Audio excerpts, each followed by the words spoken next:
Hola, me gustaría compartirles la lectura de mi más reciente artículo publicado en el portal Razón Pública. El artículo se titula Las corridas de toros, un asunto cultural. Prohibición definitiva. A través de la sentencia C-133 del 2019, la Corte Constitucional había exceptuado las corridas de toros de la prohibición por maltrato animal que establecen las leyes 84 de 1989 y 1774 de 2016, siempre que se demuestre que esta práctica tiene arraigo cultural. Pero la Corte reconoció en esa sentencia que en las corridas existe sufrimiento animal, ordena minimizarlo y prohíbe el uso de recursos públicos para construir instalaciones dedicadas a este tipo de eventos. La Corte intentó equilibrar el derecho a la expresión artística y cultural con el deber de protección animal.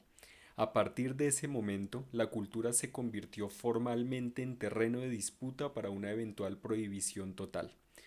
El proyecto de ley 219 de 2023 asumió este desafío al proponer la completa prohibición de las corridas de toros y por eso fue impulsado por el Ministerio de las Culturas, las Artes y los Saberes.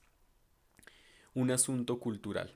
El proyecto declara que su objetivo es, abro comillas, aportar en una transformación cultural que se fundamente en el reconocimiento y respeto por la vida animal y que contribuya al avance de la cultura de la paz.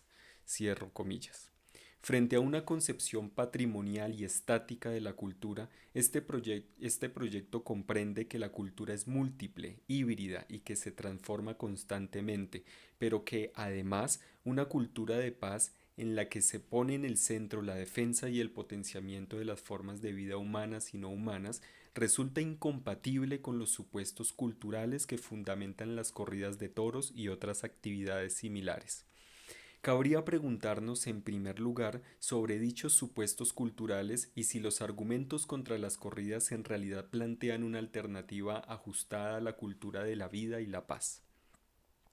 A menudo se dice que las corridas de toros son una herencia española, colonial y por lo tanto anacrónica y feudal. Se contrapone una concepción moderna de nuestra relación con la naturaleza a una supuesta relación bárbara y poco racional. Así, se desliga la matanza moderna, industrial y racionalizada, guiada por principios de bienestar animal, de una actividad simplemente cruel. Por un lado, tenemos a un sujeto civilizado que usa de manera limpia y eficiente la naturaleza, incluyendo a los animales, y por el otro, a un sujeto que goza con el dolor y el sufrimiento de un ser indefenso, inocente y que no entiende lo que le está sucediendo. No son feudales, son modernas. Si repasamos el desarrollo histórico de las corridas de toros, podremos constatar que, pese a la historia que sus propios defensores desean construir, estas no son de ningún modo prácticas feudales. Es verdad que en nuestro territorio son un legado colonial, pero no por ello feudal. Las corridas guardan poca relación con la taurocatapsia griega y minoica, con el culto romano a Mitra, con los espectáculos circenses romanos o con el lanceo medieval a caballo, cercano a los torneos donde los caballeros mostraban su heroísmo ante la nobleza feudal. Las corridas de toros empiezan a desarrollarse a mediados del siglo XVI y se consolidan hacia el siglo XVIII, es decir, su constitución es paralela a la aparición del mundo moderno.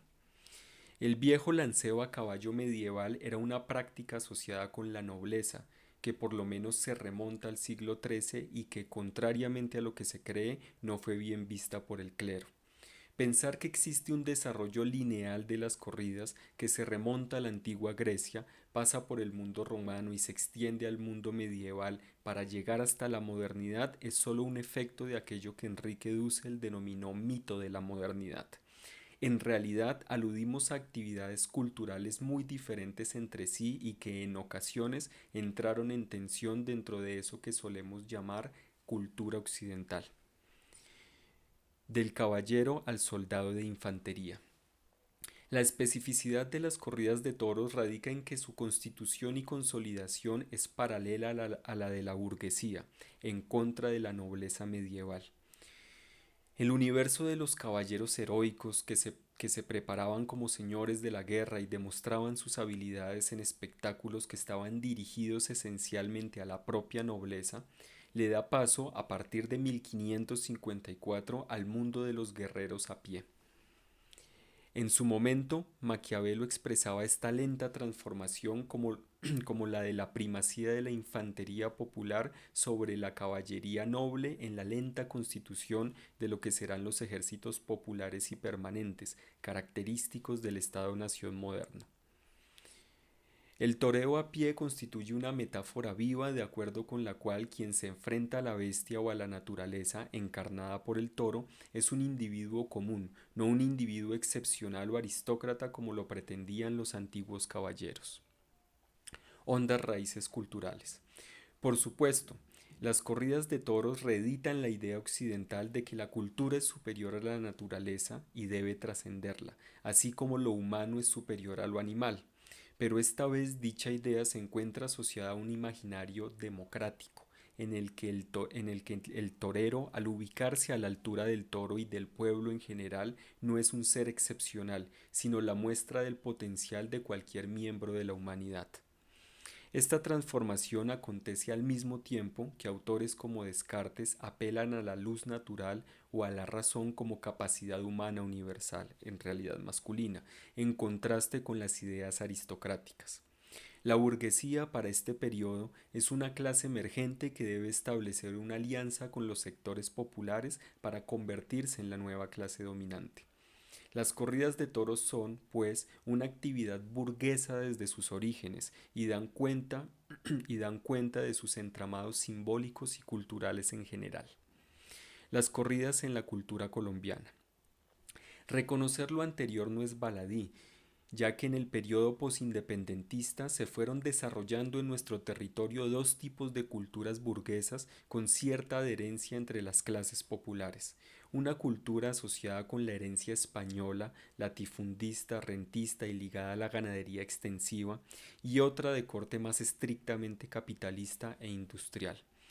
La primera es la que erróneamente se confunde con la cultura feudal y se proyecta desde el punto de vista de la segunda como bárbara, cruel e irracional. Pero las corridas de toros se componen de elementos típicamente modernos. Escenifican la dominación de la naturaleza por parte del hombre cualquiera, de a pie, hecho a sí mismo. Se, se conectan con el negocio capitalista de la ganadería. Son un espectáculo eminentemente mercantil y refuerzan los valores, intereses y vínculos de ciertos sectores de la burguesía, de ciertos sectores de la burguesía más conservadora. Adicionalmente, las corridas de toros reproducen ideas típicamente modernas y eugenésicas, al parecer no lo suficientemente controvertidas, como que el hombre es capaz de crear y mejorar razas técnicamente y que éste puede hacer uso de aquellas consideradas como mercancías para afirmar su propia superioridad racional. El concepto de raza, entendido como atributo biológico, carece de todo sustento en la biología contemporánea, pero es sostenido por disciplinas como la medicina veterinaria y la zootecnia, las cuales se encuentran mayoritariamente al servicio de la ganadería moderna. La raza toro de Lidia no se puede extinguir, ya que la raza es un constructo moderno al servicio de la subordinación y la explotación, no una entidad biológica. Confrontar, confrontar la cultura a la que hacen alusión los defensores de la tauromaquia es cuestionar un proyecto burgués conservador o burgués colonial que ha primado en la estructuración de nuestra historia nacional, pero que se encuentra en tensión con los proyectos de otros sectores, tanto privilegiados como subalternos. Si el asunto ha tenido tantos impedimentos para avanzar en el Congreso, no es debido a que la práctica como tal sea vital o altamente controversial para sus defensores, sino porque simboliza un proyecto cultural entero, moderno conservador o moderno colonial, que a su vez es un proyecto de clase. En momentos como el actual, sustituir los imaginarios culturales asociados a las corridas por unos relacionados con una cultura de paz y de la vida que en sí misma reconoce la pluralidad de formas de vida humanas y no humanas, es un paso sustancial para avanzar hacia otro tipo de sociedad y relato de nación, quizás uno más popular. Lo que está en juego es, en síntesis, un proyecto cultural hegemónico en crisis frente a la proliferación de las artes y las culturas, a saber, la pluralidad de formas de vida que están obligadas a establecer nuevas alianzas si desean triunfar en su batalla cultural.